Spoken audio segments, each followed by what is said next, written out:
Hĩndĩ ya kũrugũria thibitarĩ ya Cottage mũciĩ-inĩ wa Nanyuki, Ngabana wa Laikipia augĩte harĩ bata thibitarĩ cia mũingĩ kũrutithania wĩra na thibitarĩ cia andũ kĩũmbe amu mwaho ũmwe waya gũkorwo na ataaramu kana macini cikĩrĩte mwena ũrĩa ũngĩ.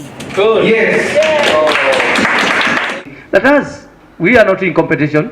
We embrace the services, and even when we have cases, I don't think there is any crime to get some of you come and help us there, even in terms of skill development, because you might have advanced skills which our health center, our staff might not have, because of exposure, because of the advanced equipment, and because of all other the experience that 100 years that you have been service, and therefore you have experiences, you have advanced skills that probably it's inadequate in our people.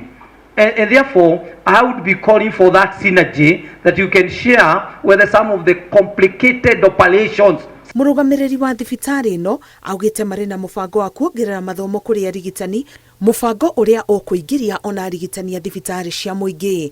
Why don't we bring all the specialists and super specialists in the county, work together, train our medical staff, train our clinical staff, train all those doctors, and provide those specialty services in the county. So that is a plan which we have with the governor, and we are working together towards this partnership. And we have a plan to train our clinical staff, nursing staff, doctors, medical officers with speciality. Ũnyitanĩri ũyũ wĩrĩgĩrĩirwo kũgacĩrithia motungata morigitani kaunti-inĩ ĩno.